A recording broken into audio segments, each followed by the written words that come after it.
Acho que Está bem assim a voz? Uhum. Tá. Bom, olhando para a plateia, eu praticamente, quase todos que estão aqui são meus alunos, né?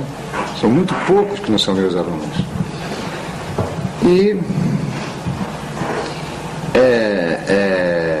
quando se fala em Spinoza, por exemplo, quando nós falamos em Spinoza na sala de aula, os objetivos seriam um pouco diferentes de uma conferência.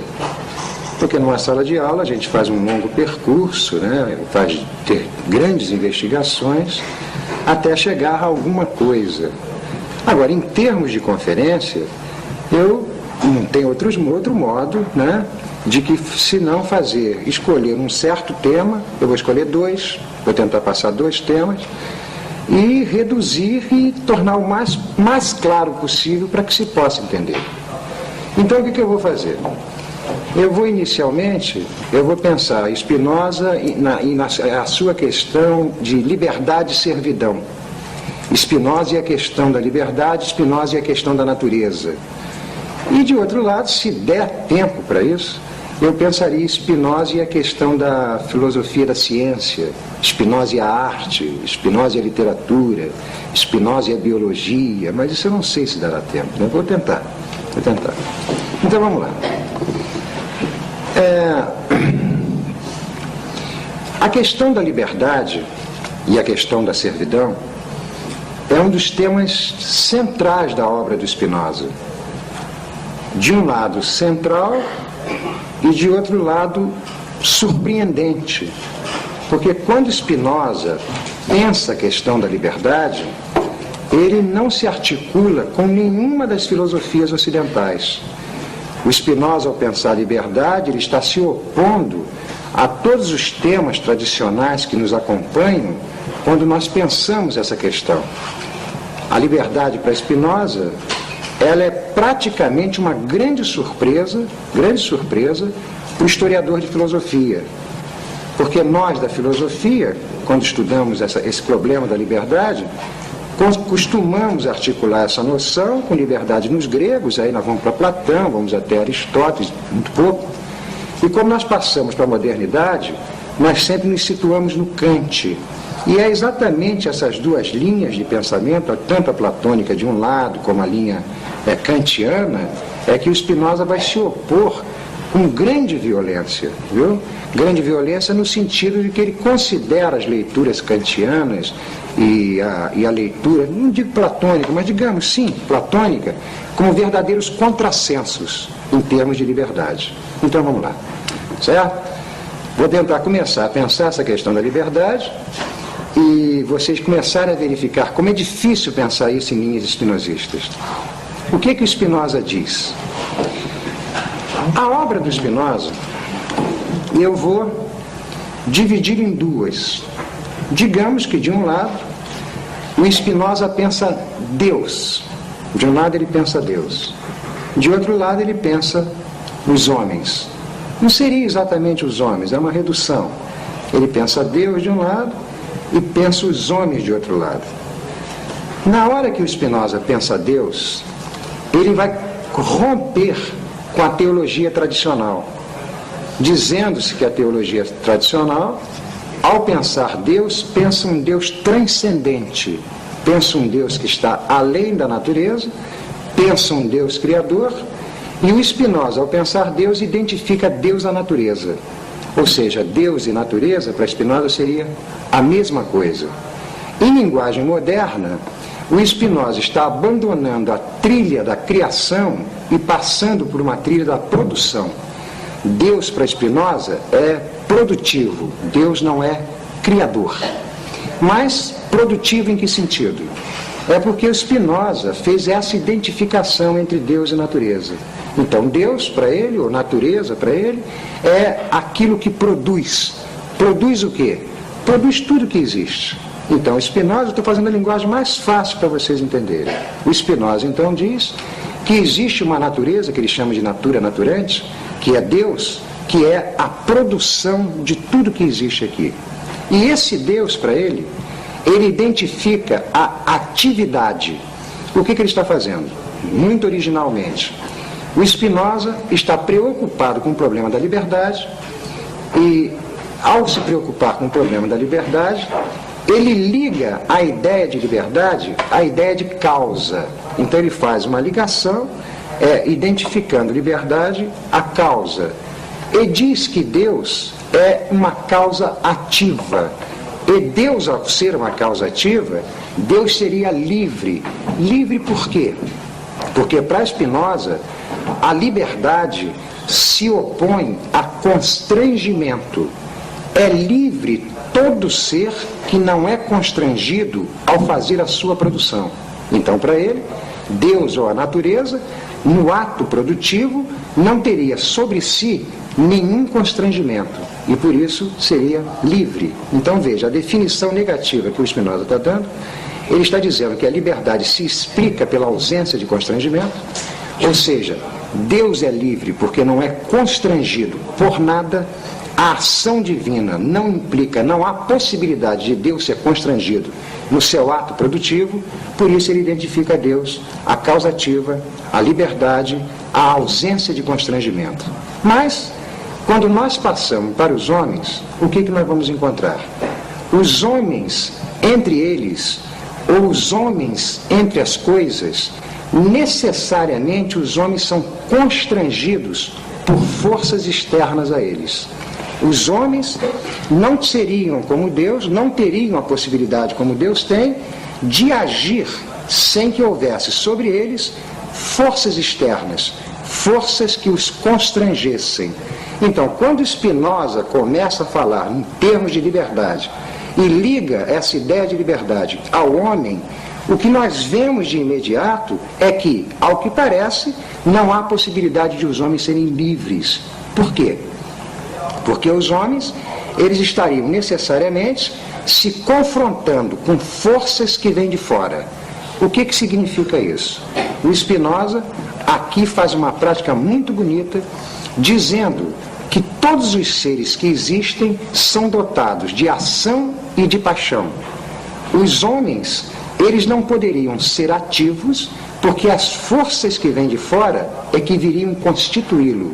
Então, todos os seres que para se constituir precisam de forças que vêm de fora, seriam seres apaixonados. Então o homem, enquanto tal, ele seria um ser apaixonado, porque ele não poderia agir a partir dele.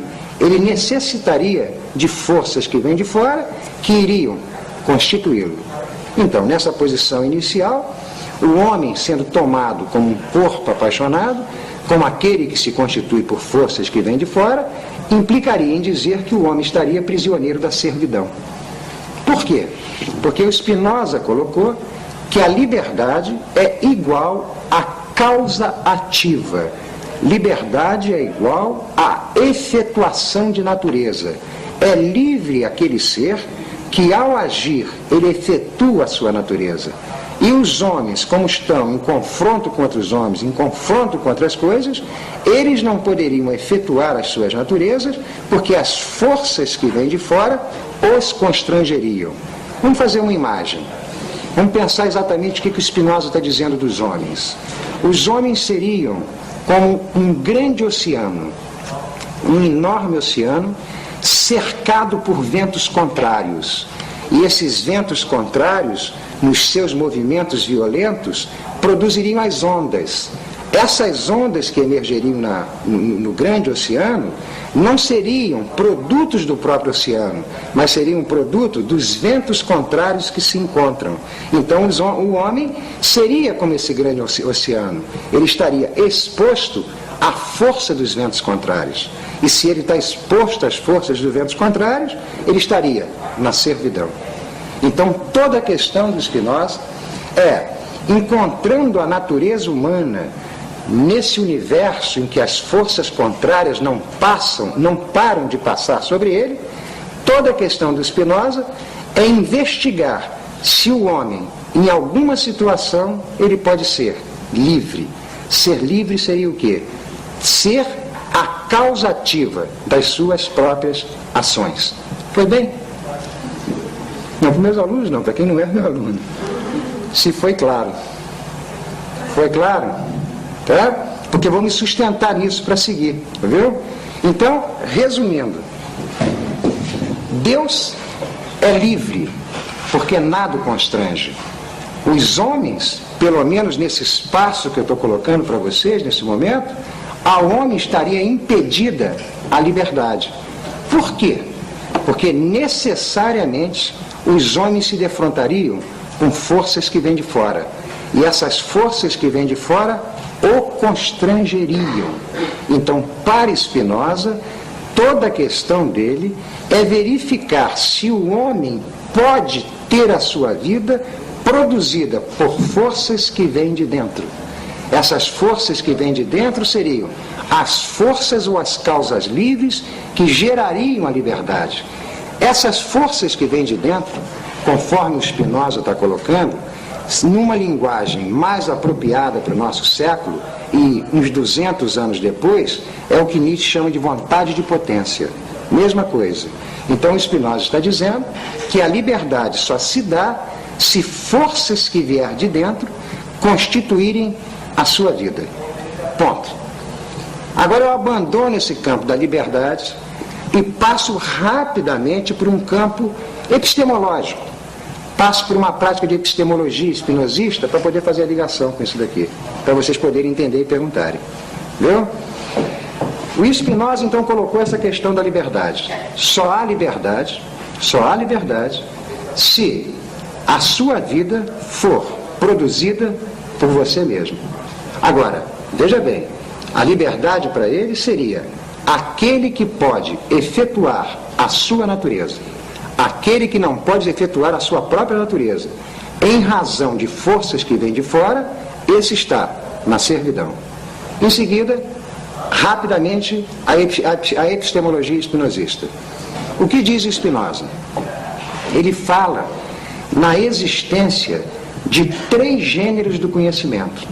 Ele diz que o homem, necessariamente, ele está articulado com 3 gêneros de conhecimento. Não quer dizer que ele tenha que atingir todos os 3 gêneros, mas são os 3 gêneros de conhecimento possíveis para ele. O primeiro gênero de conhecimento é o que Spinoza chama o gênero da experiência vaga, ou o gênero da consciência. Ou seja, o Spinoza agora vai nos fazer uma tese da consciência, explicando que a nossa consciência, isso que nós temos e chamamos de consciência, é apenas um efeito, um resultado dos encontros que os nossos corpos fazem na natureza. Ou seja, o meu corpo, a minha vida, não para de se encontrar com outros corpos e com outras vidas. E nessa associação, nesse encontro de corpos, o meu corpo vai receber marcas dos encontros, resultado dos encontros. E a minha consciência é exatamente isso, o efeito de encontro de corpos. Então a minha consciência é constituída por marcas, ou signos, ou letras. A minha consciência é apenas o resultado desses encontros de corpos, o que implica em dizer que a minha consciência não é ativa, ela é resultado de forças que vêm de fora. Ora, se a minha consciência é resultado de forças que vêm de fora, significa que o homem da consciência é o homem da servidão. O homem da consciência, o homem que não consegue ultrapassar a sua própria consciência, ele estará sempre constituído por essas forças que vêm de fora, e ele é um corpo apaixonado, ele é um efeito em termos físicos, ele é um resultado. O que ele é então? Ele é aquilo que as forças que vierem de fora determinarem que ele seja. Nesse momento da consciência, nesse momento do primeiro gênero do conhecimento, o Spinoza está nos dizendo que a servidão é total. Agora, o segundo gênero do conhecimento seria a razão. A razão é uma noção comum. Já é uma prática em que o homem começa a ter atividade. O homem se relaciona com a natureza e começa a entender as noções comuns da natureza. O que seria isso? A razão, ou segundo gênero do conhecimento, é o que nós chamamos tradicionalmente aí de conhecimento. Seria a capacidade do sujeito humano de conhecer aquilo que está do lado de fora. ou seja, em vez de ele ser apenas um resultado das forças que vêm de fora, ele se torna capaz de conhecer alguma coisa que está do lado de fora. Então, no segundo gênero do conhecimento, o homem já tem um poder de conhecer aquilo que está do lado de fora dele. Mas esse conhecimento não permite ainda que o homem seja produtor ou criador, porque o segundo gênero de conhecimento é um tipo de conhecimento em que o homem tem a capacidade de conhecer aquilo que já existe. Ele vai conhecer as relações do que existe. Ele vai dar conta dos objetos que estão fora dele. Ou seja, o segundo gênero de conhecimento já nos faz ultrapassar a consciência e já nos permite conhecer a realidade. Ou seja, está nascendo uma possibilidade de uma prática científica. Agora, o terceiro gênero de conhecimento, que Spinoza chama de ciência intuitiva, já não é um conhecimento como o segundo gênero, que é o conhecimento daquilo que está do lado de fora. O terceiro gênero de conhecimento é o poder de invenção e de rigor do sujeito humano. É quando o sujeito humano, em vez de apenas estar conhecendo aquilo que está fora dele, pelo terceiro gênero de conhecimento, por essa ciência intuitiva, o sujeito humano vai inventar e criar. Ou seja, o terceiro gênero de conhecimento, a diferença do segundo gênero, que é a razão, este segundo gênero, a razão, busca a verdade no campo epistemológico e busca o melhor no campo moral, enquanto o terceiro gênero de conhecimento objetiva produzir novos modos de vida. O terceiro gênero do conhecimento é inventor, é criativo. A função dele é como a função da arte, produzir o novo. E a função dele é como a matemática, altamente rigorosa. Ou seja, o terceiro gênero não está aqui para buscar o que é melhor para os homens, nem buscar o que é verdadeiro na natureza. O terceiro gênero do conhecimento é para ultrapassar aquilo que é. É para produzir o novo, produzir novos modos de vida, novas linhas, novas formas de pensamento, uma outra arte, uma outra música, um outro pensamento. O Spinoza, já no século XVII, anunciava a nós, ele já anunciava a fadiga que o mundo está nos causando. Ele já anunciava que era necessário produzir alguma coisa de novo para que a vida pudesse passar.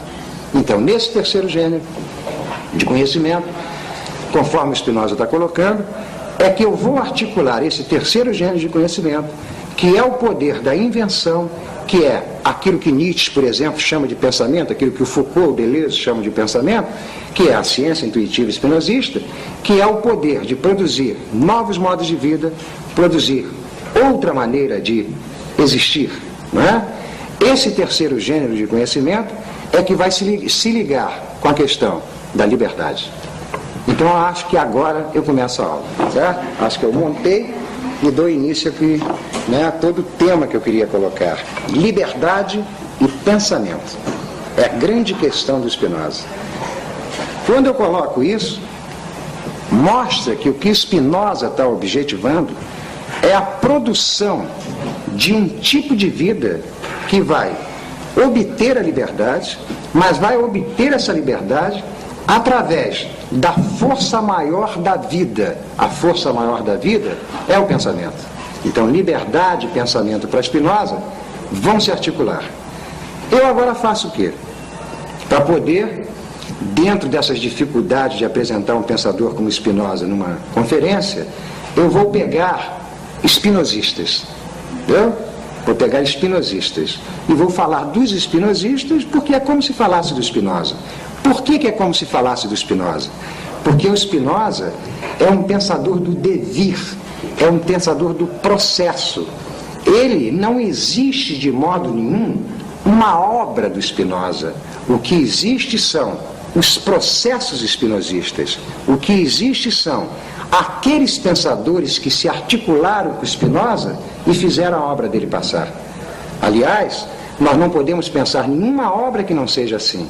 Uma obra não é aquilo que ela foi, não é aquilo que nasceu dela, não é aquilo que ela é, mas é o processo que ela tem.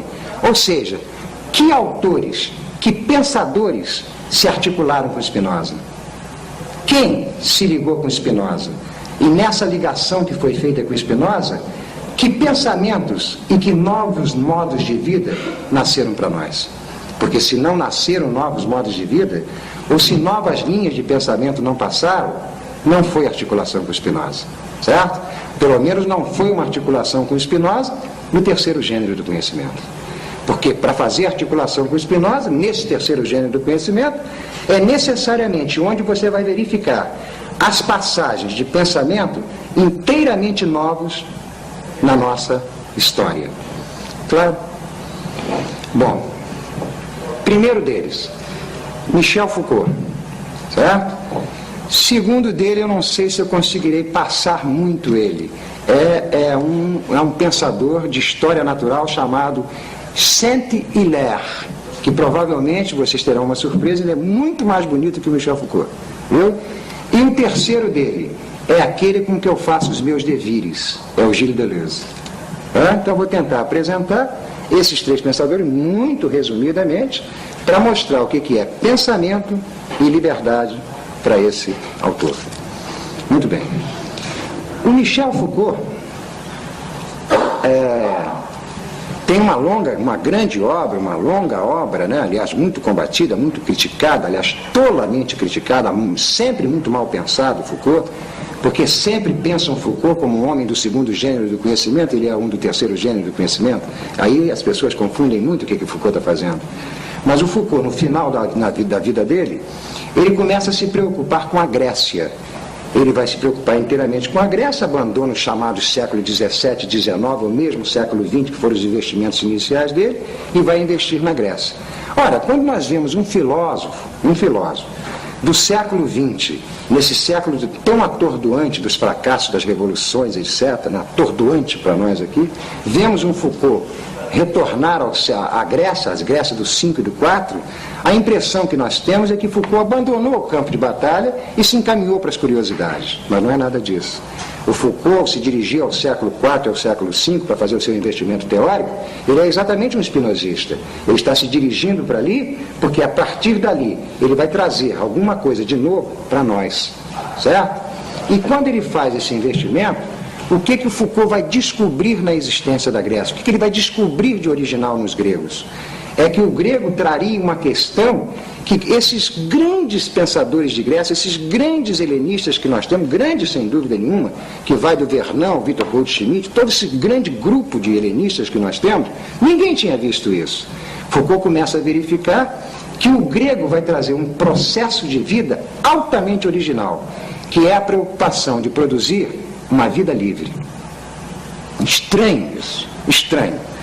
Um povo, né, os gregos, que nós sabemos que produziam metecos, produziam escravos, produzia coisas mais estranhas, simultaneamente eles trazem a preocupação de produzir uma vida livre. Eu vou apresentar isso muito rapidamente e a partir daí eu tenho certeza que vocês vão começar a entender o que é liberdade e o que é pensamento. Muito bem.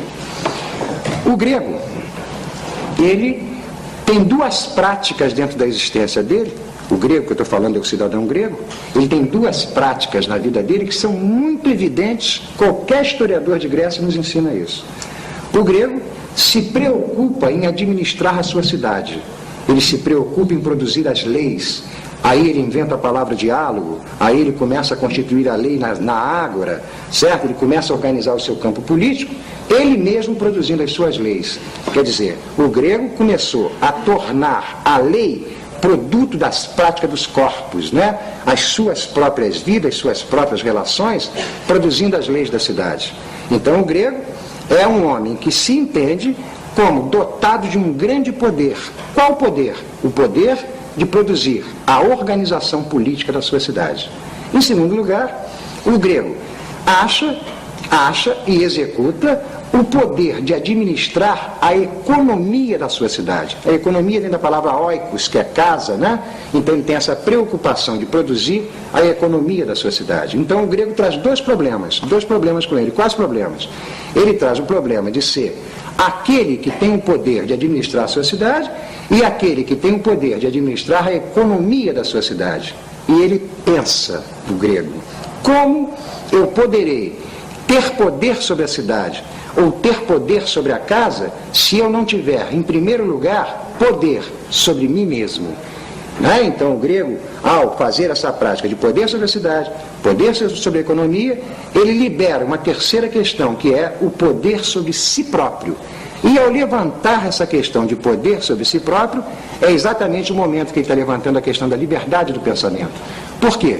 Porque o grego vai achar que a única maneira que ele pode fazer uma prática de poder, de administração, seja da cidade, seja do seu campo econômico, é um momento em que ele tiver poder sobre si próprio. E a partir daí o grego inventa uma prática muito nova, que se chama relação agonística de si consigo próprio. O que é isso? O grego coloca que todos os homens trariam dentro dele múltiplas forças, forças que tenderiam para o fora, forças que tenderiam para o religioso, forças que tenderiam para o supersticioso, forças que tenderiam à submissão e forças ativas. Então o grego vai colocar que um homem só pode se constituir livremente se ele realizar a si próprio como um campo de batalha, se ele realizar a si próprio como um confronto de forças. Forças vão entrar em luta dentro de si próprio, é isso que o Foucault está chamando de confronto agonístico, exatamente a maneira espinosista. Forças que vão entrar em luta, em confronto consigo próprio, para produzir uma vida livre. Ou seja, o homem é livre na hora que as forças ativas dominarem as forças que tendem à submissão. O grego está produzindo, a partir daí, o que se chama uma estética da existência. O que é isso? É que, quando nós pensamos a categoria de arte, nós sempre pensamos a arte como um produto, algo que os homens produzem, né? Um produto que é oferecido ao mundo, oferecido ao mercado, e os gregos vão pensar a estética em termos de existência, ou seja, a questão estética do grego não é produzir um objeto do fora dele, mas é produzir uma vida bela. E produzir uma vida bela é o momento em que você tiver liberdade. E essa liberdade é o momento que as forças ativas dominarem as forças reativas. É o momento em que o pensamento, ou o terceiro gênero do conhecimento, conforme Spinoza, dirigir a sua vida.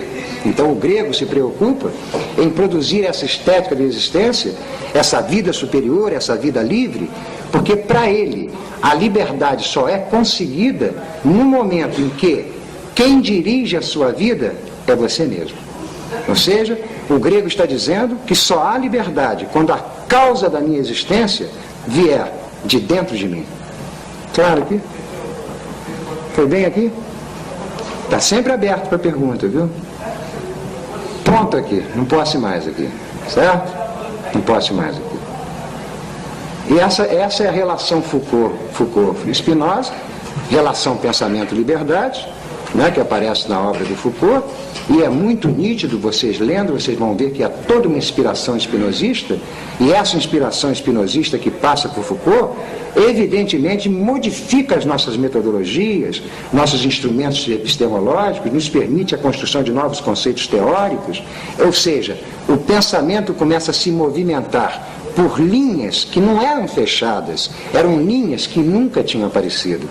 Nós agora podemos pensar, através dessa composição Foucault-Spinoza, nós podemos pensar a formação da subjetividade fora das tolices clássicas que estão aí, vinda de linhas que eu prefiro não dizer quais, né? Ou seja, através desses modos de pensar, nós temos novos meios de entender a formação da subjetividade, a formação da natureza, etc. Olha, está aberto para pergunta, porque eu não sei se está indo muito difícil. Viu? Pode ser que eu esteja falando, né? Eu sei que muitos dos meus alunos que estão aqui, não tenho dúvida que eles estão entendendo, mas pode ser que esteja difícil para os outros. Vocês colocam, modificam se for necessário. Pois não. Eu não estou vendo nada, hein? Daqui para lá eu não vejo nada. Nada. Eu sei que é Lélia, mas não vejo nada. Tudo bem. É o seguinte, é um questionamento, na verdade. Na medida que a gente anda vendo umas coisas aí, e o que se observa em termos de universidade, e eu falo da universidade na qual eu trabalho, Por exemplo, no curso de História, na PUC, quando se fala de História da Antiguidade... História da Antiguidade. Começa na Grécia. Quando eu fiz o curso de História, a gente pensava no Egito, Mesopotâmia, etc.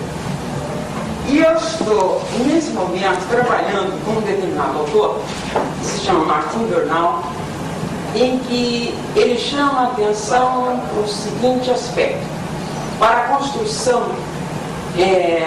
de um modelo de interpretação histórica que vem do século XIX e que tenta, de certa forma, apagar as contribuições levantinas para a formação deste grego aí que você está falando. E que, a partir, inclusive, do próprio grego antigo, da língua grega antiga, ele observa que em cerca de 90% a contribuição é externa, ou seja, semita de um lado, egípcia do outro e indo-europeia de outro. E ele observa o seguinte, que, por exemplo, que praticamente esta visão aí, quer dizer, desta libertade aí que você está colocando, ela já estaria presente em a fonte do qual o grego se abevera. Esse grego da época clássica se abevera para produzir esse tipo de pensamento, seria justamente a chamada teologia de Mênfis, cujos textos estão lá no Museu de Londres, uma vez que categorias como os logos, enfim, essas categorias que vão ser trabalhadas no interior da filosofia grega já estariam presentes. E, inclusive, a questão, por exemplo, nosso, já estaria presente num tipo de pensamento que antecede a própria Grécia, a própria formação da Grécia, e que é justamente os séculos V e IV seriam os séculos em que você tem uma certa, um certo investimento no nacionalismo. Bom, Lélia, como Foucault veria a sua questão? Eu acredito que ele responderia de que forma? A questão do Foucault, Foucault é espinosista, sempre mantendo essa posição para não ficar perdido o tema. Foucault enquanto uma linha altamente espinosista. A questão do Foucault, ela deriva das grandes investigações históricas que nós temos por aí. Porque nós vemos todas essas investigações históricas que aparecem para nós dirigidas para determinados objetivos que não serão o mesmo do Foucault. A originalidade do Foucault, para ficar bem clara, e não me alongar na resposta, a originalidade do Foucault é que ele se preocupa com a questão de formação de subjetividade grega. Bom, quando nós ouvimos esse título, esse sintagma, formação de subjetividade, nós temos já um índice de entender mais ou menos o que o Foucault quer fazer, ou o que ele está falando. Ele quer pensar como emerge dentro de um campo social, século V, século IV da Grécia, o sujeito humano. O que é o sujeito dentro da Grécia? E o que o Foucault faz? O Foucault abandona as tradições das pesquisas, e aí ele diz, pelo menos na História da Sexualidade 2 ele nos diz isso, que ele abandona a tradição das pesquisas exatamente porque ele vai encontrar entre os gregos essa prática que ele está chamando de relação de si para consigo próprio, de agonística, que ele encontra isso nos gregos. Muito bem, ele encontrou isso nos gregos, então ele vai para frente, ele começa a fazer esse trabalho, vem fazendo os trabalhos depois em Roma, vem para a Idade Média, ele vem seguindo o trabalho dele. Agora, será que o Foucault ligou isso com algum outro campo histórico? Se ele articulou isso com outro tipo de campo de saber? Não, ele não fez essa articulação. Isso não quer dizer que não possa ter havido, mas talvez queira dizer que o Foucault toma essa prática dos gregos como uma invenção grega. Ele toma como uma invenção grega. Ele coloca muito claramente na obra dele de que essa prática de produção de subjetividade por relação de si para consigo próprio, ou seja, o tal terceiro gênero de conhecimento do Spinoza, como alguma coisa que foram os gregos que inventaram, e que você não poderia dar conta, aí está a sua questão, você não poderia dar conta disso na análise ou na investigação de qualquer campo de saber. Ele diz não poderia. Porque o que ele está falando aí não é propriamente um campo de saber, ele está falando em campo de poder. São relações de forças, são novos tipos de relação de força que os gregos estão produzindo. Essas relações de forças que os gregos estão produzindo é exatamente o que Spinoza está chamando de natureza livre. Porque a noção de natureza do Spinoza, que eu vou tentar passar nessa segunda parte, vai ser muito difícil, eu vou tentar passar, é que desloca exatamente a questão que você teria colocado. Porque é evidente, muitos leitores do Foucault verificam se os gregos inventaram alguma coisa nova, e o que eles inventaram? A relação de si para consigo próprio. De onde saiu isso? É evidente. Então o Foucault dá uma resposta vaga, muito vaga. Ele diz, não, sem dúvida nenhuma, isso deriva dos saberes gregos, que leva para o teu campo. E os saberes gregos derivam de onde? Mas o que importa para Foucault não é o fato de ter derivado dos saberes. O que vai importar para ele é aquela invenção grega. É essa invenção grega. Ou seja, o grego tentando produzir uma subjetividade livre, que segundo Foucault isso vai ocorrer dentro da Grécia, mas ao longo da história vai ser capturada. Porque o que o grego está visando ali é produzir um sujeito com o direito da liberdade, com o direito da diferença, com o direito da metamorfose. Por exemplo, se nós ligarmos essa invenção grega com o nosso tempo, que é um tempo que se preocupa em produzir individuação e identidade, a prática grega reaparece aqui dentro de nós. Quer dizer, uma tentativa constante de produzir uma subjetividade livre, diferencial, metamorfose, etc. Não sei se foi bem, Lélio, tá? Bom. Só tem uma pergunta aqui. Tá. Você falou conhecimento, eu não sei se seria para a segunda parte aí, né, da palestra, mas como é que, do ponto de vista do Spinoza, ele define esse conhecimento? É uma geração que vem daquelas forças interiores ou é totalmente condicionado pelas forças exteriores?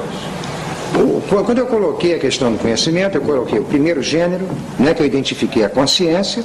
A consciência seria necessariamente muito mais do que aquilo que eu disse, viu?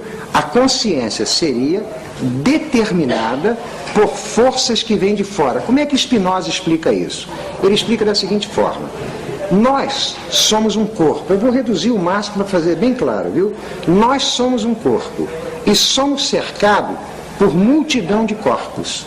Como nós somos um corpo e somos cercados por uma multidão de corpos, nós estaríamos, pelo menos, entre aspas, sob a dominação do acaso dos encontros. O que quer dizer isso? Nós não podemos fazer o domínio dos encontros que o meu corpo vai fazer ao longo da sua existência. Então, nós não paramos de fazer encontros com outros corpos por aí. A nossa existência se daria por esses encontros de corpos. E os corpos com os quais nós nos encontramos, eles produziriam forças sobre os nossos. E essas forças que eles produziriam sobre nós, daria como resultado as marcas. As marcas são os signos, porque o Spinoza está fazendo uma teoria da consciência totalmente oposta às teorias clássicas que nós temos no Ocidente. Porque nós temos duas teorias de consciência que predominam no nosso mundo, a marxista e a fenomenológica, consciência intencional, por exemplo, que o Spinoza está se opondo a isso. Ele está dizendo que a consciência é um resultado de encontros e marcas. Logo, a consciência não é capaz de entender nada além dessas marcas. A consciência fica numa gramática, numa lei das marcas. Em seguida a esse processo, que parece que aí nós estamos inteiramente perdidos, o Spinoza tenta ir para o segundo gênero do conhecimento, que já seria um poder que nós teríamos de conhecer as coisas além das marcas, e ir para o terceiro gênero, que seria o pensamento relacionado com o próprio pensamento. Então, pela sua pergunta, nós teríamos que iniciar pelo primeiro gênero. Inevitavelmente, todos nós começaríamos no primeiro gênio. É muito claro isso que Spinoza está dizendo. Ele está mostrando que o sujeito humano, quando ele começa aqui na existência, o sujeito humano começa criança. E a criança é necessariamente resguardada por forças que vêm de fora. Ou seja, você pega uma criança, essa criança se constitui por forças que vêm de fora, preceptores, colégios, seja lá o que for, o guerreiro grego, não importa o que for. A criança é constituída por forças que vêm de fora. Então essa criança, ela se torna uma criança da consciência. Como ela se torna uma criança da consciência, a consciência gere a vida dela, essa criança começa a gerar uma série de fantasmas, porque a consciência vai produzindo fantasmas, angústias, avidez, desespero, impossibilidade de vida, insuportabilidade com o tempo. Ou seja, a consciência é que vai gerar todas as tormentas da sua vida. Então, por Spinoza, nós teríamos que inventar um tipo de pedagogia em que se pudesse transformar uma criança governada pela consciência para se tornar uma criança ativa. É exatamente o que os gregos usavam. Os gregos sabiam que se você fosse constituído por forças externas, você não pararia de gerar fantasmas na sua vida. E a obra do Spinoza é altamente lucreciana. A grande questão do Spinoza é ultrapassar o fantasma, a superstição, o medo, o desespero e produzir o entendimento da natureza. É isso que ele visa. Então, para isso ser conseguido, é preciso que esse terceiro gênero apareça. Ou seja, sem liberdade não há pensamento. Sem pensamento só há superstição. É isso que ele está dizendo. E o grande adversário do homem, olha como ele é antiplatônico. E como nós somos modelados pelo Platão. Para o Spinoza, o grande adversário da liberdade, o grande adversário da vida, não é o erro. O grande adversário da vida é a superstição e a tolice, que isso não para de nos circundar. E isso só pode ocorrer se o pensamento passar a ser o governador da nossa existência. Não sei se foi bem aí também. Foi bem? Querem mais alguma questão?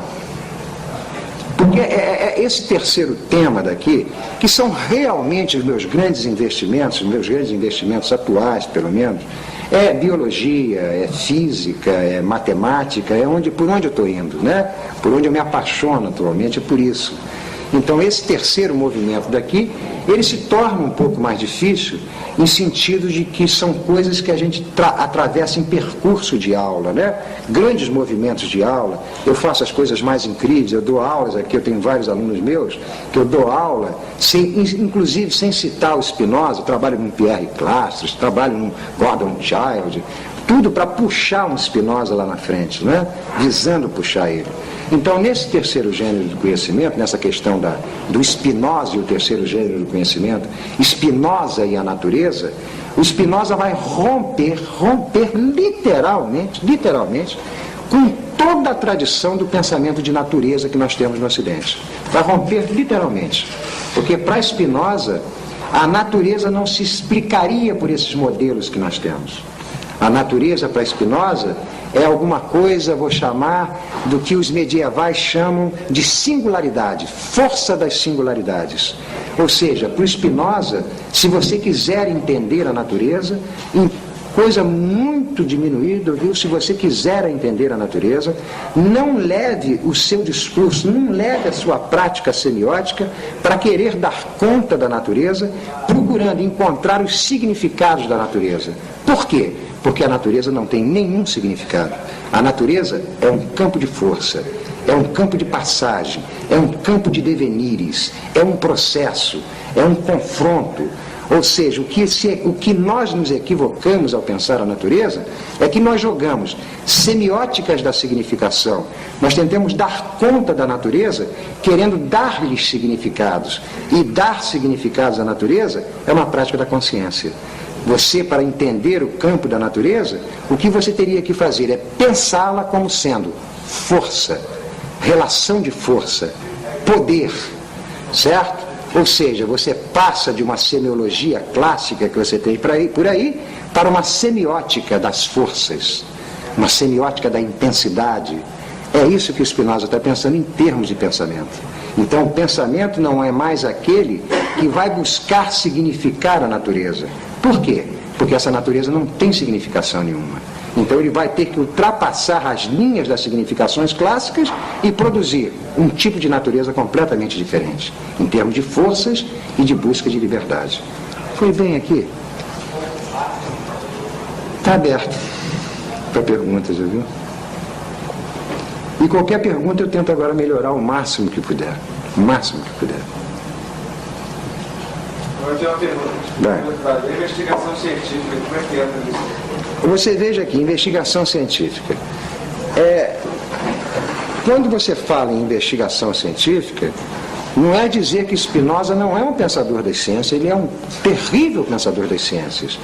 Mas o que ele está objetivando ao pensar as ciências é exatamente ultrapassar aquilo que eu coloquei, superstições e tolices, para pensar as ciências num campo de forças. Se poderia citar alguma ciência que no mundo moderno é espinosista? Sim. A biologia molecular, talvez a física quântica, certo? Talvez determinadas práticas de literatura, determinadas práticas de história seriam espinosistas. Espinosistas no sentido de que Spinoza está pensando as ciências, mas ele está fazendo uma semiótica inteiramente diferencial. Ou seja, há ciências que seriam ciências até mesmo de primeiro gênero de conhecimento. Ciências fantasmáticas, ciências da significação, ciências da tolice.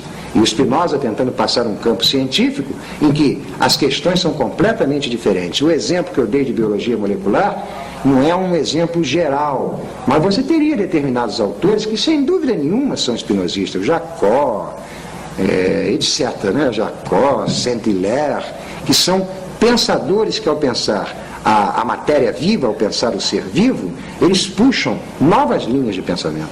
Então há uma ciência espinosista, sem dúvida nenhuma, como há uma filosofia espinosista, como há uma arte espinosista, como há uma música espinosista, etc.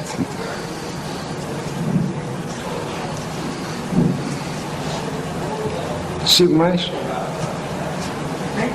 Vou em frente mais um pouquinho?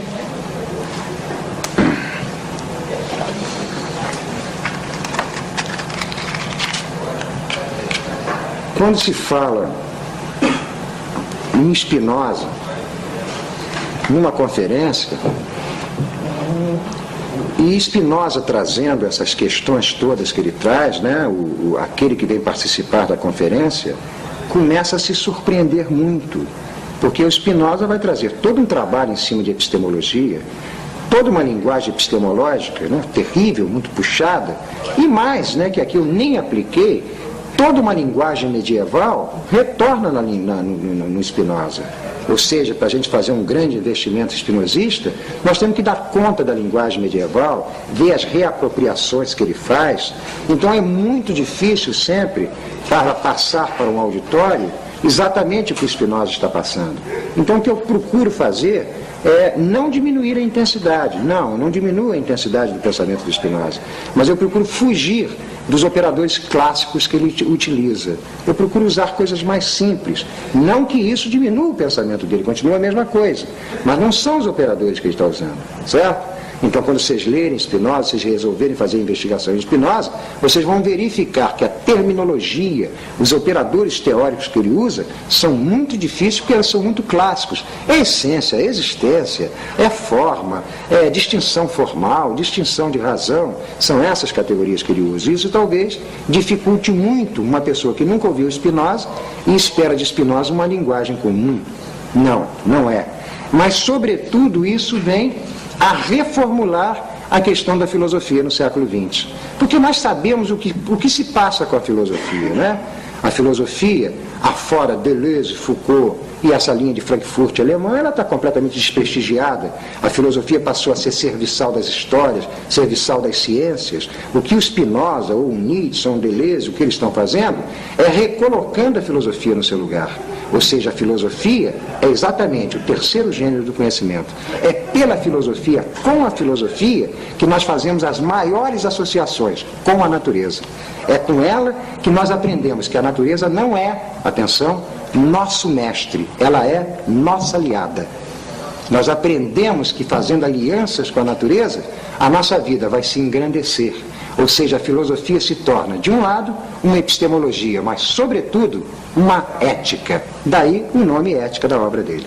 Certo? A filosofia é exatamente para produzir uma vida superior. Agora eu deixo para vocês. Professor, quais seriam os mecanismos, não sei se ele tem alguma coisa, como é que a gente desarticularia a consciência, as forças que vêm de fora, do terceiro gênero, da ciência? Olha, o que diz Spinoza é o seguinte, aqui até muito próximo do que o Nietzsche diz, viu? Ele diz que a consciência é um órgão da vida. A consciência é um órgão da vida. E ela teria a função de dar conta dos encontros em que nós vivemos, certo? A consciência seria alguma coisa muito próxima ao hábito, no caso do Hume, muito próxima ao hábito. A consciência, ela iria dando conta das nossas relações imediatas. Mas o que nós temos que evitar é que a consciência se torne epistêmica e ética. Porque se ela se tornar epistêmica e ética, nós vamos ver uma epistemologia e uma ética do medo, do terror e da tolice. Porque ela é apenas um resultado. A consciência não é uma força da natureza, ela é um efeito das forças da natureza, ela é resultado das forças da natureza. Então é exatamente ultrapassar a consciência, desqualificar a consciência. Eu não disse acabar com a consciência, eu disse desqualificá-la enquanto práticas éticas e epistemológicas, que é exatamente o movimento socrático.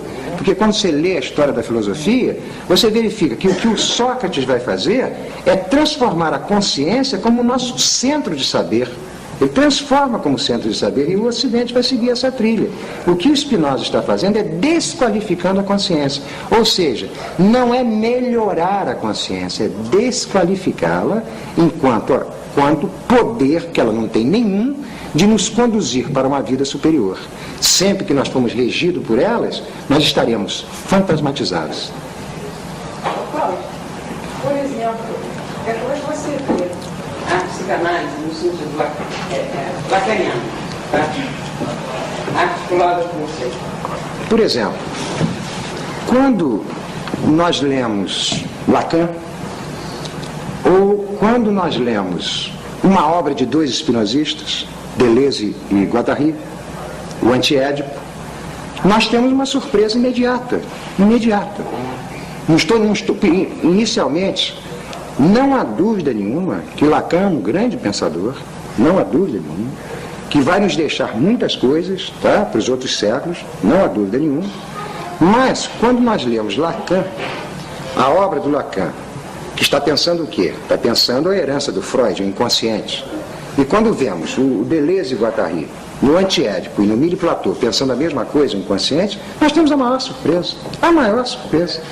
Porque nós que estamos habituados com as leituras Freud, psicanálise francesa de 30 para cá, nós tomamos a maior surpresa, porque enquanto que a psicanálise está falando no inconsciente, está dizendo família, castração, Édipo, fantasma, nós passamos para cá, para o Antiédipo, o que a gente lê? Forças, máquinas, combinações, passagens de limite. O que nós vemos? Nós vemos um pensador, cá do lado direito, né, espinosista, pensando o inconsciente como um campo de forças. E cá, do lado de cá, o inconsciente como um campo de significações. Então, evidentemente, o inconsciente que querem nos passar é o inconsciente da superstição. Mas vejam bem, não é dizer que a psicanálise está inventando isso. Esse inconsciente fantasmatizado, castrado, edipiano, ele é real, porque são as forças políticas reais que o produzem. Ou seja, há uma preocupação em qualquer campo social que você encontrar, qualquer campo social que se encontrar, há uma preocupação desse campo social em produzir o inconsciente. Agora, a tolice que cai essas teorias que vão para aí, é acreditar que o inconsciente é fantasma, castração e Édipo. Quando fantasma, castração e Édipo é invenção de poderes políticos. Por isso que o Deleuze, ao pensar o inconsciente, o Deleuze Spinoza, ao pensar o inconsciente, ele vai relacionar o inconsciente a um campo de força, a um campo produtivo, inconsciente marxista, sem Marx sagrado. um inconsciente produção, um inconsciente força, ou seja, um inconsciente de uma semiótica das intensidades. Então a grande diferença, que chega a ser assustador, é quando você pega um texto do Lacan, por exemplo, tradicional, já aqui nos nossos saberes, é o texto que o Lacan chama-se A Família, que tem até em português 2 edições. Então você lê A Família pensada pelo Lacan e você vem para cá e vê A Família pensada, por exemplo, pelo Philippe Arrière, que tem uma articulação com Spinoza, e você não reconhece que aquilo é a mesma coisa. É como se passasse 2 universos diferentes. De um lado, uma estrutura significativa, uma estrutura apavorante, uma estrutura do pecado, uma procura do crime, uma estrutura do pecado original, uma estrutura da dívida infinita, e do outro lado você vê um campo de força, um campo de afetos, uma linha de encontros, uma linha de alegria, uma coisa... eu não sei o que dizer. São os momentos em que o pensamento começa a seguir uma linha de encantamento. Ele se encanta. Porque o que eu estou dizendo para vocês? Eu sou um teórico, eu sou um pensador. Eu, na minha formação teórica, teve o meu momento psicanalítico, o meu momento freudiano, eu me invadi por aquilo. Aquilo me botou dentro da garganta, me fez muito mal. Então, quando eu encontro pensadores tipo de Spinoza, com os quais eu posso fazer um agenciamento e começar a passar uma coisa nova, não é que me dê uma esperança, não é isso. O Spinoza vai condenar a esperança também. Não é nada disso. Eu começo a entender que a vida pode ser uma coisa muito bonita. Muito bonita quando? Quando eu a penso enquanto devires e produção, e não enquanto eu a penso enquanto campo significativo e fantasmático. Então, uma leitura da psicanálise francesa, bonita, com seu encanto, toda leitura paranoica tem seu encanto, né? Passando lá o seu encanto, mas você vendo uma leitura do lado de cá, as linhas são inteiramente diferentes. Você começa a pensar de imediato que é possível produzir um outro planeta. E esse que está aí, ele está assim porque tem dementes e paranoicos dirigindo ele. Ou seja, eu não estou produzindo uma utopia, eu estou produzindo uma realidade. Não sei se foi bem a resposta. Se ficou claro como é. Vamos lá. Não quero um bem-aventurado aí, uma distinção de razão, uma distinção formal. Não, eu tenho... Fala.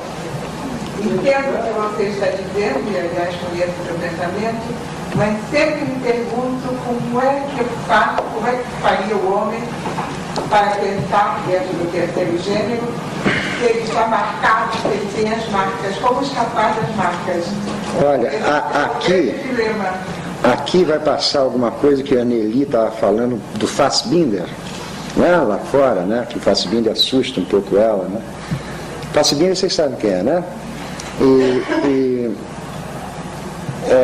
Eu vou dar uma resposta espinosista, Associação Spinoza-Nietzsche, Associação Spinoza-Deleuze. Olha, para o homem não tem solução. O homem é fantasma, o homem é castração, o homem é édipo. É preciso produzir outra coisa, literalmente. É isso que é o anúncio do Nietzsche, o anúncio de que nós precisamos produzir o super-homem, é exatamente isso. Que as forças que constituem o homem, elas tendem para isso. Elas tendem para essa formalização negativa, essa formalização reativa. É preciso produzir uma coisa nova. O que eu estou dizendo?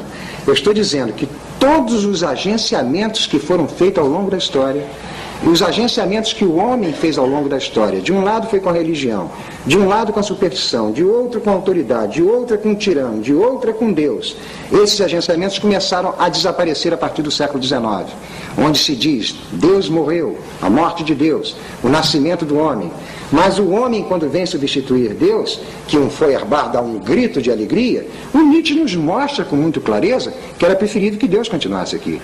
Porque com o nascimento do homem as coisas pioraram muito, porque o homem tirou dele a religião e introduziu a moral, introduziu o pecado, introduziu o édipo, introduziu a culpa, todos esses tormentos que nos seguem, porque o homem não sabe viver sem ser dessa forma.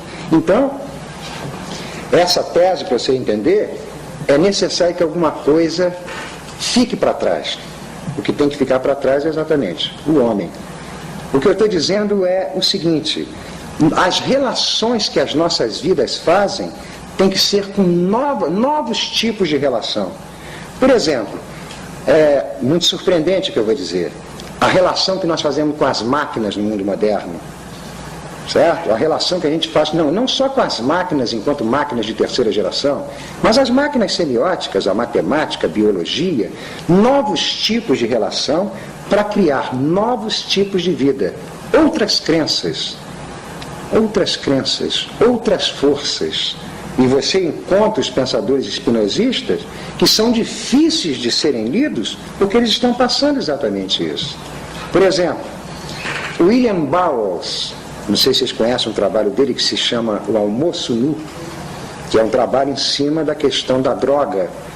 Ele mostra com toda clareza que até a relação que o homem faz com a droga é uma relação muito doentia, altamente doentia, porque é administrada pelos valores humanos. Ele vai apontar para as relações que se fazem para o alucinógeno como relações criadoras. Ou seja, nós vivemos em torno de uma série de tolices inultrapassáveis. Por quê? Que nós precisamos sempre desses tipos de valores. Então é preciso produzir alguma coisa diferente para a vida passar.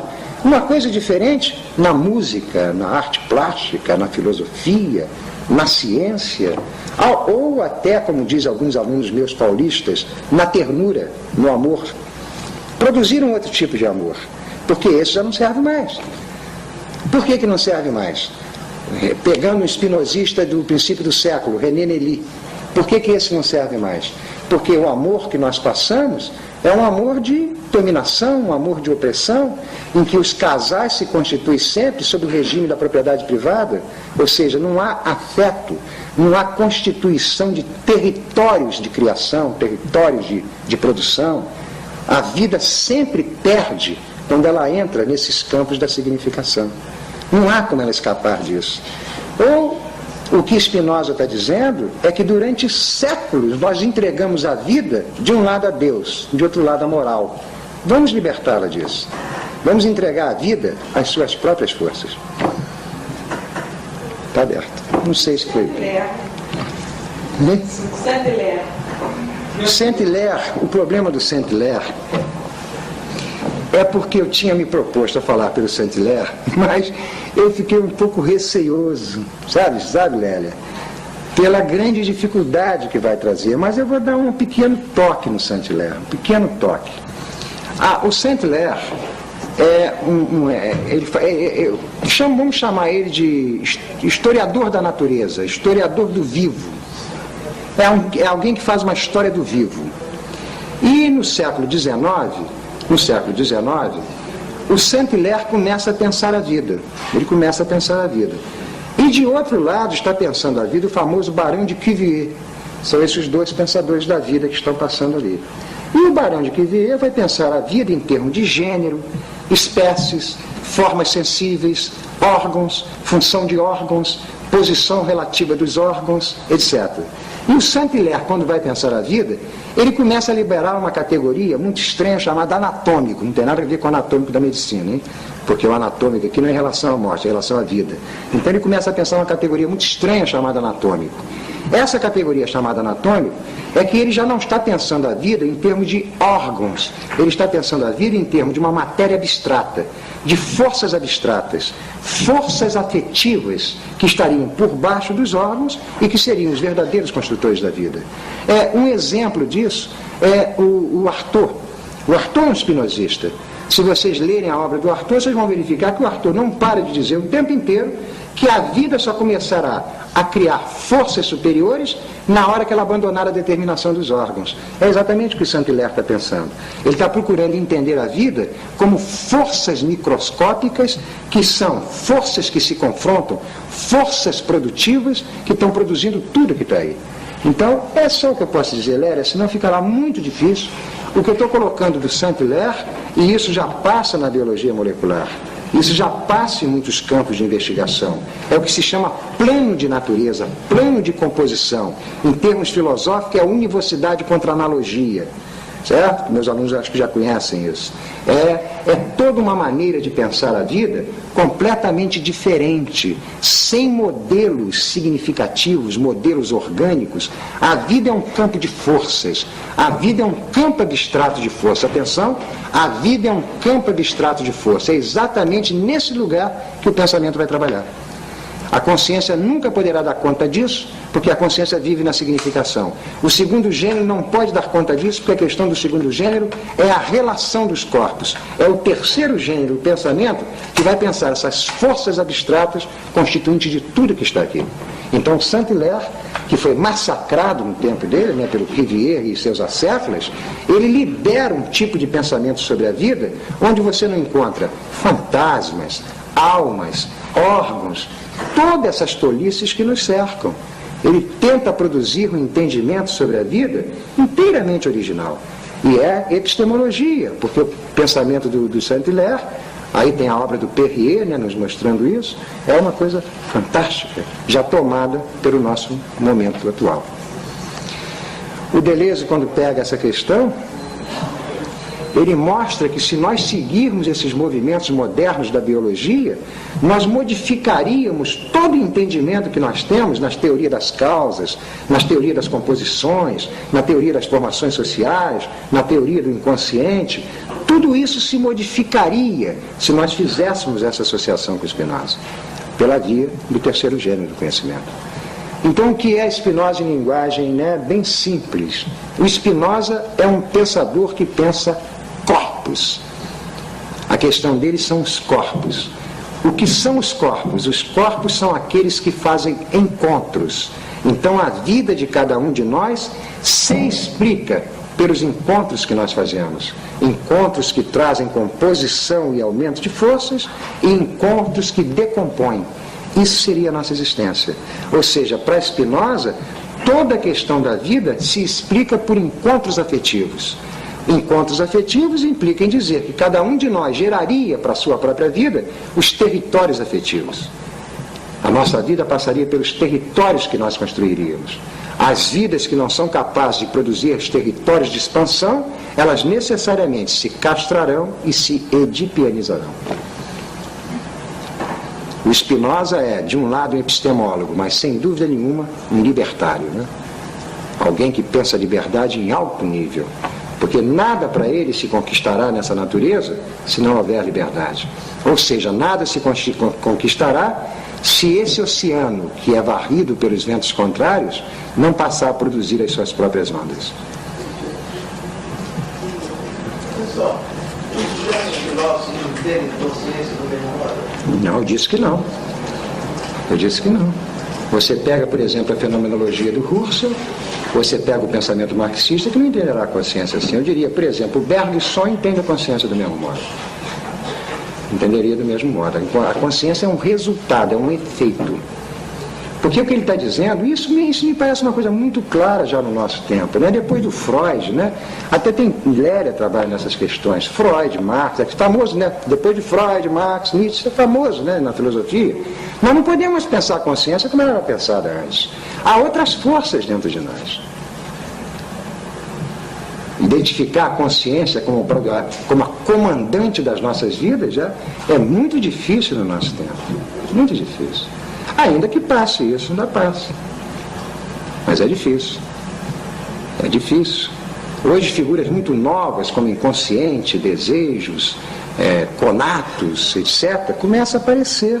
E você verificar que outras forças, além da consciência, passam na nossa vida. Consciência é diferente do conhecimento. Hein? Consciência é diferente do conhecimento. E daí? Não entendi bem o que você quis dizer. Consciência é diferente do conhecimento. Sim, mas não sei. Porque era marcas. Consciência seria marcas. Marcas, é. Marcas seria conhecimento. Não, em Spinoza, pelas marcas você não conhece nada. Pelas marcas você conhece as marcas. Não conhece nada. A função do conhecimento é conhecer a natureza. Conhecer é conhecer a natureza. E a consciência só conhece marcas. É isso que ele está dizendo. A consciência é vítima das marcas. Ela não pode ultrapassar marcas e entender a natureza. Por isso o homem da consciência, quando ele pensar a natureza, não tenha dúvida que a natureza dele é cheia de mitos, fantasmas, deuses, terrores, etc. Não tem como vir de outra forma. Não tem outro jeito, ele está todo marcado. Aí você pode pensar a função dos mitos, você pode pensar o que corre exatamente na história. Eu vou dar uma explicação para você. Há um texto daquele menino Michel Tournier, eu não sei bem o título do livro, acho que é Lágrimas de Ouro, uma coisa assim. O Michel Tournier conta uma história que talvez clareie isso que eu estou dizendo. Ele conta a história de um determinado povo, que esse povo acreditava que quando o vento do norte soprava, esse vento do norte trazia com ele a morte. Trazia a morte com ele. Então Michel Tournier explica que esse vento do norte é uma velha marca desse povo das invasões nômades. Não sei se ficou claro. São as marcas. Sobretudo as marcas infantis, é a coisa mais fácil de se entender. Você entender que para você produzir uma subjetividade enfraquecida é não fazer daquela criança uma força ativa. Ela só traz para a vida os seus fantasmas. Por que ela traz para a vida os seus fantasmas? Porque ela não entende a natureza. Você pergunta a uma criança, a um sujeito, a um homem, a um ser que é governado pela marca, pergunta a ele o que é o amor, pergunta a ele o que são os furacões, pergunta a ele o que é essa natureza, e ele vai te dar respostas significativas. Necessariamente, porque a marca constitui toda a vida dele. Ele não é capaz de entender o que se passa na natureza. Isso é muito bonito, porque há um momento na vida do Spinoza, Amsterdã, centro do capitalismo, conforme diz o Brodel, na economia mundo, ali naquela loucura que está se passando. O Spinoza, num momento da vida dele, depois que ele publicou a obra dele, chegou um homem e deu uma facada nele. A facada pegou no paletó e rasgou. Aí o Spinoza nunca mais tirou aquele paletó, para mostrar o que um homem das marcas faz com um homem da natureza. Não suporta, não tolera, porque não entende, não pode tolerar. É impossível para ele entender aquilo.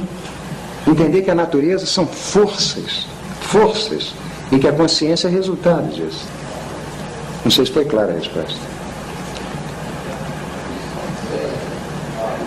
Hein? Interpretação? A minha interpretação Interpretação de quê? de consciência. Ah, sim, tem várias por aí. Tem várias. Tem a consciência intencional. Tem várias. Hein? Tem muitas. Isso está cheio aí. Cheio. O que eu estou dizendo é gravíssimo. Eu não estou passando uma aula de filosofia, enquanto uma aula de filosofia sem responsabilidade, senão a aula de filosofia não valia nada. A aula de filosofia tem que entrar dentro da aula e produzir modificação, produzir pelo menos vergonha na gente. A gente fica envergonhado do que a gente faz. É isso que eu estou dizendo. Uma aula de filosofia é coisa seríssima. É tirar a filosofia desse campo de tolice que ela passou, uma epistemologia. Vou falar sobre a prova ontológica. A prova ontológica não quer dizer nada. Filosofia é prática de guerra, é uma máquina instalada dentro do campo social para passar exatamente o terceiro gênero de conhecimento. Se não passar, é como diz o Nietzsche, pelo menos resta uma tristeza em todos nós, que não somos capazes de pensar. Abala, produz uma diferença. Isso é filosofia. Certo? Então, quando eu falo sobre a consciência, é exatamente isso que eu estou dizendo. O perigo imenso de nós sermos governados pela consciência é porque nós temos uma pedagogia que nos constitui como consciência. Por quê?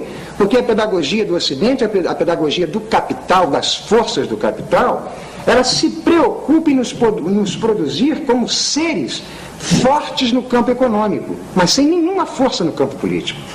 Você procura qualquer tipo de família que vocês encontrarem, toda a questão da família é produzir uma criança sadia e forte no campo econômico, para obter sucesso, mas que aquela criança não tenha força no campo político. Ou seja, o que eu estou dizendo? Se naquela família passa uma literatura sem força. Se passa uma filosofia sem força. Porque é a questão do nosso campo social, produzir consciências. Não se preocupe se a consciência é boa ou má. Ela tem que ser desqualificada. Porque questão de bom ou mal, é ela que inventa. É mais uma vez, mais um fanatismo dela. Professor, O campo das emoções ficaria onde? Né? Olha, não. Emoções, paixões e sentimento, eu vou misturar esses três nomes. Viu? É claro que numa filosofia de aula, de sala de aula, eu teria que distinguir emoção, paixão e sentimento. Mistura os três para não haver confusão. As paixões, a paixão, em Spinoza, é um resultado, ou melhor dito, a paixão se constitui em mim por forças que vêm de fora. Ou seja, Spinoza fala num corpo ativo e num corpo passivo. O corpo passivo é aquele que se constitui por forças que vêm de fora, certo? Então, eu tenho um corpo apaixonado, porque forças que vêm de fora constituem meu corpo. Não são as marcas, são as forças. Produzem paixões no meu corpo. Essas paixões dependem das forças que vêm de fora. Por isso, todos os corpos, todos nós, oscilamos nas nossas paixões. Ora com raiva, ora com ódio, ora com cólera, ora com amor. Nós não paramos de fazer oscilações. Fazemos oscilações o tempo inteiro. As nossas paixões nos tornam sujeitos oscilantes. E o Spinoza tem aqui um dito muito engraçado. Ele diz que o profeta, atenção, o profeta é um homem das marcas e um homem das paixões. Então ele vai dizer que o profeta trabalha com marcas e paixões. Ora, se o profeta trabalha com marcas e paixões, procure o profeta no momento em que ele teve uma paixão agradável, que ele vai fazer uma ótima predição. Isso é grave, isso daqui não se reduz ao profeta não, viu? Isso passa para o nosso campo social. O que Spinoza está dizendo é que todos esses mecanismos interpretativos que tem aí, tem como fundamento marcas e paixões, a oscilação das paixões. Leia as cartas do Kafka para o pai dele, que vocês vão entender exatamente o que está se passando. O Kafka dizia para o pai dele que ele não tinha condições de conversar com o pai dele, porque o corpo do pai dele era um corpo apaixonado. E o corpo apaixonado não para de oscilar. Então aquela oscilação daquele corpo, é dali que vem tudo. Então você nunca sabe o que vai surgir ali. E o nosso campo social não para de produzir corpos apaixonados. Por isso que um garotinho de 15 anos, quando entra no escritório, a primeira coisa que ele faz é olhar para o olhar do chefe, para ver como é que está aquele corpo apaixonado naquele dia. Se tiver bravo, está terrível. É esse o nosso campo social, produção de corpos apaixonados e produção de marcas. É isso que Spinoza está dizendo. Vamos passar por isso, ultrapassar isso. Cláudio, certas pessoas que acho que você chamaria de espinosistas, como Kafka, o Van Gogh, o Castaneda, eles trabalham com o terceiro gênero de conhecimento, com a intensidade. Dizeriam isso. Eles são homens ou eles já são uma superação do homem? Olha aqui uma pergunta terrível que você me fez, né? O Nietzsche diz, olha, eu não conheço alguém que não seja homem, né? O Nietzsche diz que essa questão, eu só posso responder por Nietzsche, eu não tenho como, Spinoza não tem como responder, não tem operador para responder por Spinoza. Essa questão do aparecimento de linhas novas ainda não surgiu. Ainda não surgiu. Você vê isso aqui, vê isso ali. Mas no Dom Juan, no Castaneda, o Dom Juan é capaz de fazer coisas inimagináveis, né? Para a consciência, né? Inimagináveis para a consciência. Para o homem da consciência em matéria de poder. A prova do Castaneda é se jogar de um abismo. E ele não morre, ele cai para o Naual, ele cai para o campo das puras forças. Atenção, atenção. Essa é uma leitura fantástica do Castaneda. Essa é. Quem jogasse no abismo cai lá embaixo. Porque senão a natureza não tem força de gravidade. Veja bem o que eu estou dizendo. Veja bem.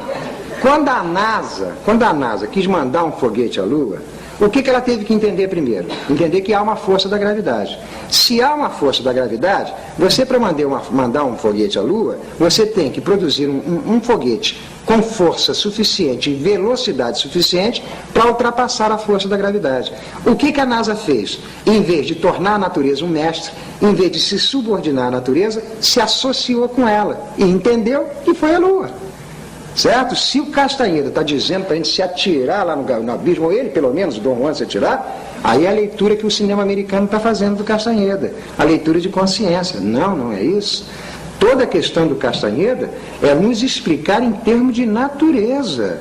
Entender a natureza, ou seja, o Naual é a natureza para tomar conta do tonal. O tonal é a consciência. Exatamente para não permitir que a consciência fique nessas tolices. Caia nessas tolices. Mas se não der para explicar, tudo bem. Agora, que Mas como entender isso sem ser uma simbologia, então? Não é ao pé da letra, não é uma simbologia, então o que é? Você quer perguntar, está dizendo que a leitura do Castaneda não é literal. Não é literal. Não é literal no seguinte sentido. Por exemplo, quando você pega a leitura da biologia molecular, fora dos quadros matemáticos, onde estão passando palavras em português, e lê, por exemplo, a ideia de enzima. Lê a ideia de enzima. Não, eu estou falando de ideia de enzima, porque enzima é uma ideia, né? Ainda que existe no real.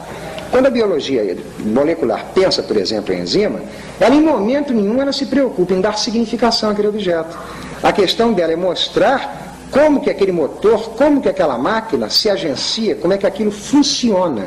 A leitura do Castaneda é uma leitura em termos semióticos intensas. Não é entender aquilo em campo de significação. O Deleuze, que é um grande leitor do Castaneda, ele não para de dizer isso. Quando você lê o Castaneda, não se preocupe em interpretar, em querer buscar significados ocultos ou mesmo significados literais. Porque o mundo do Castaneda é uma semiótica da intensidade. É entender a vida como uma intensidade, como agenciamentos contínuos com a natureza, agenciamentos esses que só podem ser fortalecidos através do pensamento. Se você entender o que está se passando. Porque senão você fica submetido ao acaso dos encontros. Que é o que ocorre conosco. Nós, os homens da consciência, somos inteiramente submetidos ao acaso dos encontros. A vida se torna para nós insuportáveis porque nós nunca sabemos as forças que vêm de fora para nos tolher. A obra do Castaneda seria esse investimento do Deleuze, pelo menos ele vai trabalhar aquele texto dele, tem até uma tradução diferenciada em português, eu não me esqueci agora, é o Poder não sei o quê, que é um dos textos principais onde o Dom Juan está trabalhando no Naual, no restaurante com o Castaneda. Os leitores aí devem saber qual é o texto que eu estou falando. Hein? Como? É esse aí, que tem um título em inglês diferente, exatamente. Onde ele vai tentar fazer essa leitura. E aí eu acredito que, em termos vitais, o Dom Juan é um spinozista. Ô Luiz Carlos, como entender um feiticeiro como Dom Juan? Tem duas linhas para você entender um feiticeiro. Você entende no campo do significado, você lembra para o campo do fantástico, do fanático, da tolice, da consciência, ou pensa o feiticeiro, olha que coisa louca, pensa o feiticeiro como epistêmico. Ele está passando ali um novo modo de vida, uma nova linha. É difícil essa leitura, realmente. Né? Como você colocou muito bem, né? Ou vamos para o literal, qual a interpretação anagógica, qual? Seria essa, uma semiótica das intensidades. Mas nem esse homem, como o Dom Juan, que trabalha na semiótica das intensidades, ele ainda não é uma superação do homem. Olha, eu acho que não. Ele não está no terceiro gênero de conhecimento do Spinoza. O terceiro gênero de conhecimento passa, mas ele não permanece sempre. Porque o terceiro gênero, eu já coloquei, que quando você faz um trabalho na biologia molecular, agora eu vou melhorar o terceiro gênero. Vou dar uma melhorada no terceiro gênero. Tá?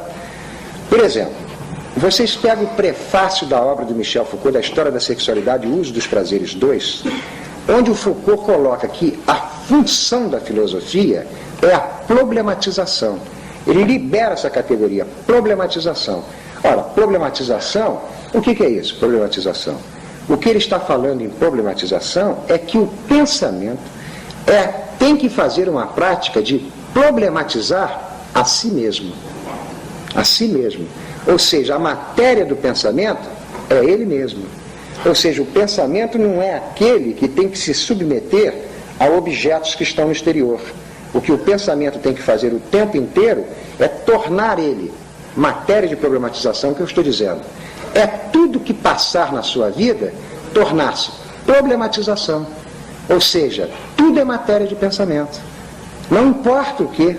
A música, a arte, o amor, a ternura, seja lá o que for, você problematiza. Você começa a produzir novos tipos de relação. Vou dar um exemplo que meus alunos já conhecem. Um fato, numa leitura que se faz de povos do norte da França, numa determinada época da história, um acontecimento muito bonito, um acontecimento que deveria inclusive ser trabalhado, que determinadas mulheres que vivem, como a maioria delas, nos matrimônios, né, que são casadas, sempre o casamento por acordos familiares, essas mulheres deliberaram valorizar as suas vidas afetivas. E ao querer valorizar a vida afetiva delas, elas acharam e não tiveram dúvidas que a única maneira de passar o afeto no amor para a mulher era a prática do adultério. Então elas começaram a fazer prática do adultério não como prática de consciência transgressora. Elas não estavam transgredindo as leis do casamento. Elas estavam produzindo uma linha de vida. Adultério como linha de vida. Porque era o único lugar em que poderia passar o campo afetivo. Não sei se entenderam isso daqui. Isso seria uma prática de terceiro gênero. Porque você levou o matrimônio para o campo do pensamento. Porque se o matrimônio é alguma coisa regido por leis, é um jogo de famílias, o matrimônio era o lugar das mortes e dos fantasmas para as mulheres. Então elas passavam essas linhas enlouquecidas de produzir o adultério como fortalecimento da vida. Veja que risco elas tomaram ao se tornarem filósofas. Que risco terrível. Porque é exatamente isso que é a filosofia. Ou a filosofia é o risco superior da vida, ou não vale nada, não serve para nada. Vamos continuar com as ciências. Essa questão do adultério é a mesma de Labelle Lejour, do Noel? Do Labelle Lejour? Parece, se aproxima, né? Se aproxima. Não estou muito lembrado do Labelle Lejour, mas sim. Catherine Deneuve, né? Sim. O que eu estou passando do adultério é uma questão que o Spinoza está nos colocando em termos da lei. Porque quando nós pegamos um morfema, né? Uma palavra, lei, essa palavra vem penetrada de significações, certo? Então a palavra lei, ela é toda penetrada de significações religiosas. Moisés, etc., cheio de significações religiosas. Então Spinoza vai fazer alguma coisa muito parecida, não sei se vocês chegaram a ler, a Antígona, né, a tragédia Antígona, onde aparece um debate entre Antígona e Creonte sobre nomos, lei, né, a Creonte falando sobre lei, a Antígona falando sobre lei, mas cada um passando uma noção completamente diferente. O que Spinoza está dizendo é que há duas leis. Há uma lei da consciência, uma lei dos signos, a lei fantástica, a lei fanática, e há uma lei da natureza. A lei da natureza é a lei dos afetos. Ou seja, aquele que vive em termos de natureza, a grande questão dele é fazer composições para aumentar a sua força. Então há essa diferença de lei, né? Você, quando pensa Spinoza, fica muito surpreendido, porque ele está mostrando duas linhas na vida. Uma linha em que você é comandado pelas leis autoritárias, as leis que geram obediência, as leis do poder político e a lei da própria natureza. A primeira, você transgride. A segunda é férrea. A segunda, ou você entende, ou você não ultrapassa. Entendeu? É o caso que eu citei da NASA. Ou você entende as forças da gravidade, ou não tem foguete na Lua. Ou você entende a natureza da vida, ou você vai continuar a sua vida inteira passando seus fantasminhas e produzindo opressões. Então Spinoza, ele leva ao extremo a luta pela liberdade. E é possivelmente por aí que eu me articulo com ele, eu levo isso muito a sério. Nada me bota mais indignado que qualquer prática opressiva. Sobretudo a prática da consciência, né? Me irrita. Me irrita não em termos de lei da consciência, mas em termos de lei da natureza. Para mim, a vida tem que se constituir pelos grandes afetos, pelas grandes composições. Por isso eu sou apaixonado em termos riuminianos, não espinosistas, né? Apaixonado para fazer agenciamentos com Fassbinder, agenciamentos com Nietzsche, com Spinoza, com muitos dos meus alunos, com muitos dos meus amigos, porque estou vendo passar ali coisas muito bonitas. E o Clastres? Clastres? Fantástico. Pensador excepcional, que morre, né, que morreu num momento que provavelmente ele ia explodir, porque ele começava a ultrapassar todas as teorias antropológicas da troca, da reciprocidade, da dívida infinita. Ele começava a entrar numa linha fantástica de pensamento, né? E ainda assim nós conhecemos a arqueologia da violência, a sociedade contra o Estado, né? Textos lindíssimos, né?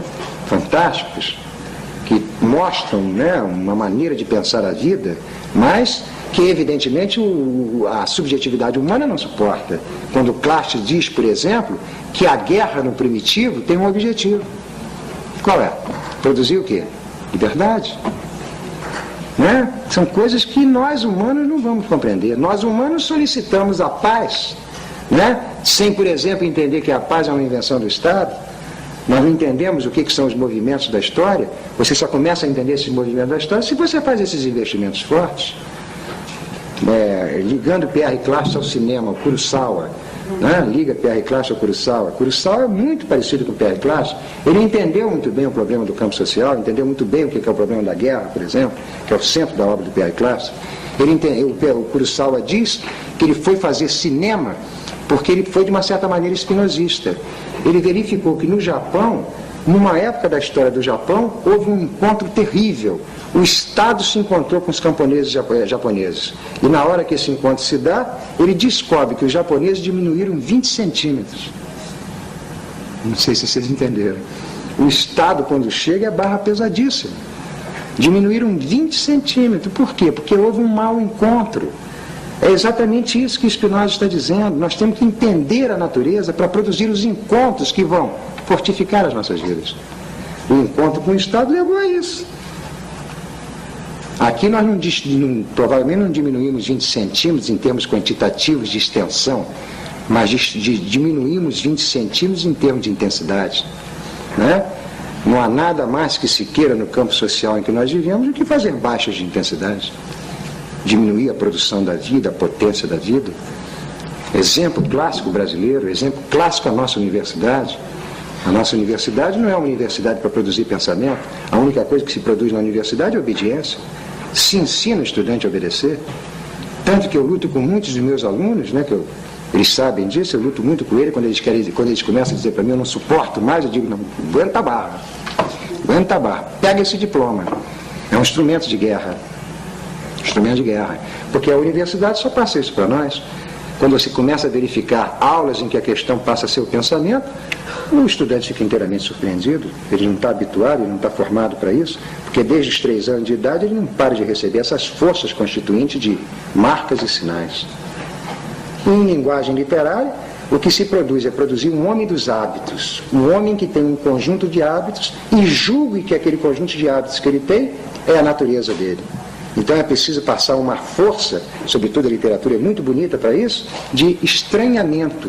Abrir uma espécie de buraco onde você começa a verificar que sua natureza não é o seu conjunto de hábitos.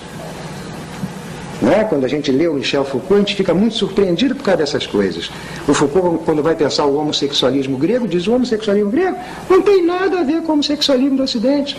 Se vocês quiserem articular o homossexualismo do Ocidente com o homossexualismo grego, vocês não vão entender nada. Aí o homem do hábito diz assim, Foucault é um louco. Aí o Foucault diz, sou. Porque é preciso ser louco para vencer os hábitos. Por isso que a loucura não para, a loucura e a literatura, a loucura e a arte, a loucura e a filosofia não param de ser perseguidas pelas forças repressivas do campo social, psiquiatria, etc. Porque é exatamente isso, para produzir esse mundo novo, é preciso correr um risco muito grande. Correr um risco de pensamento. Ir aqui é de uma beleza incrível. E isso é o pensamento, não naquilo que é real, e não naquilo que é possível. A questão do pensamento é produzir o impossível. Produzir o impossível, produzir o impensável. É exatamente o que Nietzsche fez. É exatamente o que Spinoza fez. E além de todos os limites que nos foram dados por Kant para o pensamento. Não é transgredir, é muito mais do que transgredir, é produzir exatamente o novo, produzir a impossibilidade. Professor, quando Bergson pensa a intuição com a intuição do outro, Intuição? do outro, captação do outro, Está falando outro. ele seria, nesse caso, um pensamento? Forma nenhuma. Não é questão assim que você está colocando. Porque quando você vai pensar o Bergson, há 3 ideias em Bergson, são as ideias principais. É a intuição, o elan vital e a duração. Você não vai entender a intuição de Bergson sem entender a duração de Bergson. A grande questão dele é a duração. E a duração é exatamente isso que eu estou dizendo com as diferenças bergsonianas. Mas é exatamente isso que eu estou dizendo. Ou seja, o pensamento não se constitui pelo outro de forma nenhuma. Se o pensamento se constitui pelo outro, é exatamente as forças de fora que estão te constituindo.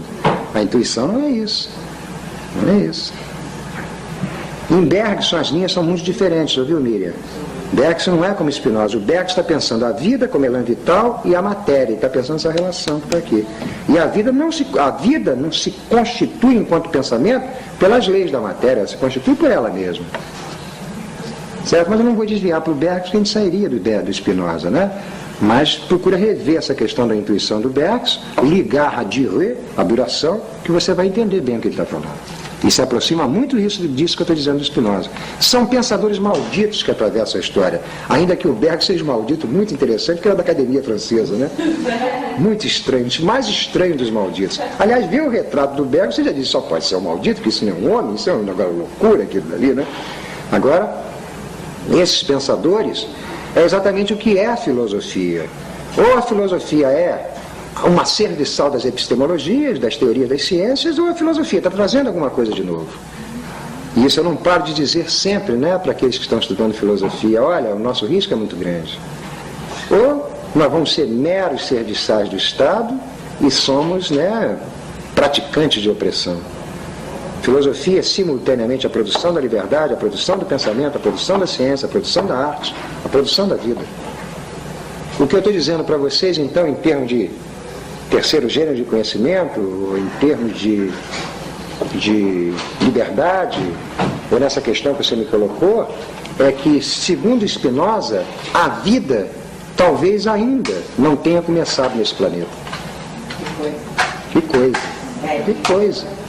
E só tolo não sabe disso. Só quem não quiser pensar, né? O que é as nossas vidas. A verdade é que nossas vidas são vidas determinadas pela consciência. As nossas vidas se tornam tão pesadas, tão opacas, tão insuportáveis, que a gente fica pedindo a morte, pelo amor de Deus. E aí damos meios para Freud pensar instinto de morte. Mas essa tolice. Mas é porque é a fadiga, a insuportabilidade, opressão o tempo inteiro. É a luta por essa liberdade, que tem que passar por campo epistêmico, campo de arte, campo de luta, permanentemente. Se vocês querem saber se por acaso eu articulo Spinoza com Marx, por exemplo, sim, articulo. Articulo Spinoza com luta de classe. Articulo também. Você articula Spinoza com Jung? Jung? Ah, demais. Demais. A Jung? Não. Não, de forma nenhuma.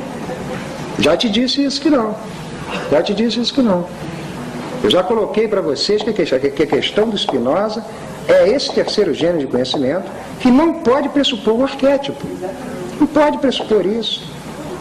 Se você partir de um pressuposto arquetípico como constituinte de tudo, da subjetividade, você está partindo de um anterior às forças. Eu não estou dizendo que o Jung não é um grande pensador. Inclusive foi Jung que fez grandes combates a certas tolices freudianas. Foi ele. Passa linhas um pouco diferenciais. Eu, se tivesse que escolher entre Freud e Jung, eu ficava com Jung, né? Passa um imaginário muito bonito, mas não é exatamente isso que era Spinoza, não. Spinoza é um negócio é bomba, é violência. Ou melhor, violência não. Violência é o que nós vivemos, né? Violência é o mundo em que nós vivemos. Ou para você, Fassbinder não é violento. Ele não. Fassbinder não. Violento é o que nós vivemos. Violento é a tolice que nós vivemos. Quando Fassbinder passa aquele cinema que o homem não tolera por causa da moralidade do homem, ele está passando uma força spinozista ali muito grande. Mostrando que tolices nós vivemos. À espera de quê? Não? Beleza.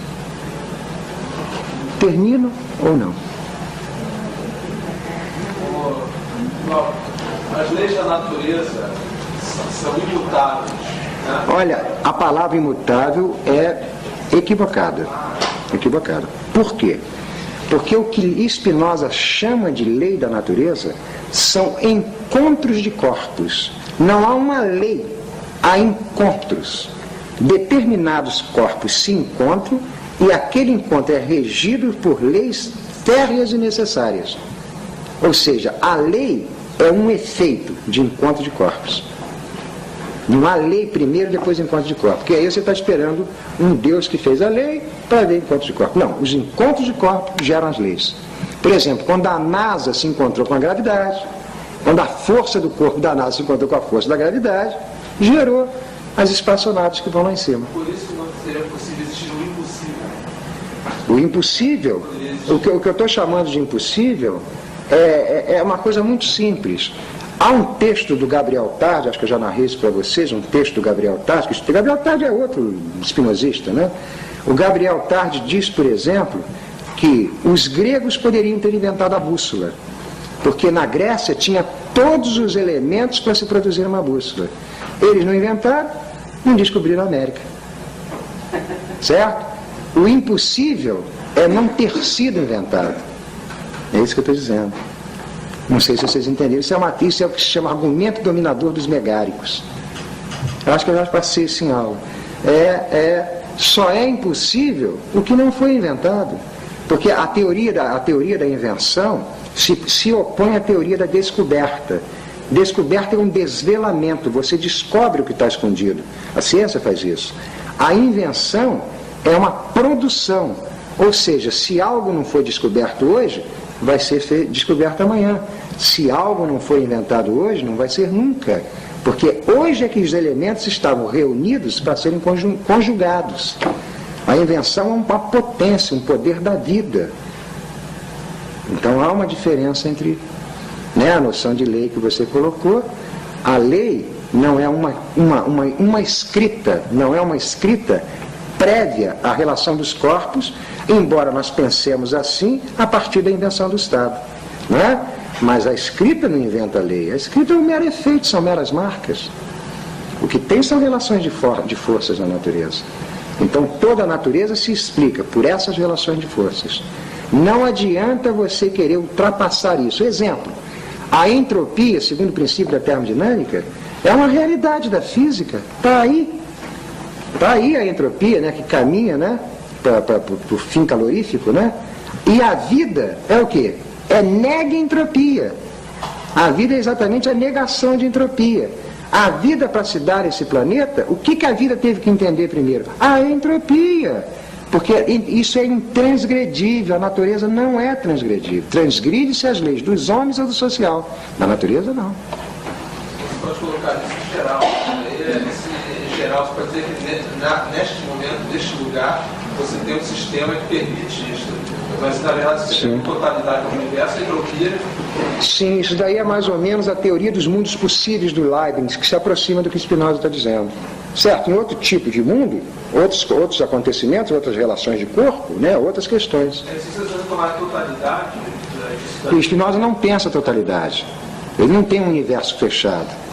Ele não tendo essa totalidade, não tendo esse universo fechado, ou a noção de totalidade de Spinoza é um pouco diferente, é melhor dizer assim, o mundo que ele pensa é completamente diferente. É um universo aberto, a maneira de obra aberta de Humberto Eco.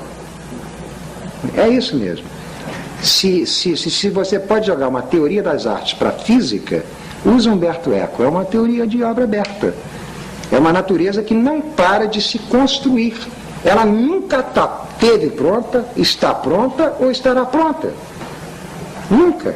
A natureza é sempre efetuação. Porque a nossa tendência, né, é acompanhar aristotelicamente, ou as tradições aristotélicas, é pensar que a natureza se encaminha para um fim. Vai se realizar num fim. Ou, de uma maneira platônica, ela nas origens era perfeita e se degrada. Ela não teve origem e ela não tem fim. Ela é autoprodução eterna. Nunca vai se consumar. Ou seja, é processo, é devenires. Haveria uma ligação entre Deus e o terceiro gênero?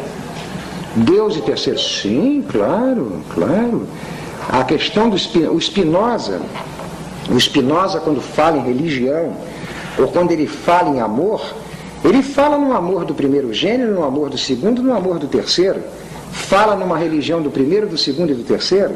Por exemplo, a religião do primeiro é a religião do terror, a religião da obediência. Adão, pecador, isso é a religião do primeiro. Ou seja, uma religião do terceiro, uma episteme do terceiro gênero, é a partir de Deus. Mas não é o Deus do primeiro gênero, logo não é o Deus da teologia tradicional. Não é o Deus da teologia tradicional. Porque esse Deus do terceiro gênero é o Deus natureza. Você, para fazer uma prática de terceiro gênero, você tem que entender as leis da natureza. Isso que é o terceiro gênero para ele. Você não precisa rezar para ele. Porque quem reza é o homem do primeiro gênero, que obedece a Deus, busca graças de Deus. Ou seja, no terceiro gênero é entendimento da natureza. Não sei se foi claro, viu? Então, sim, sem Deus não há terceiro gênero.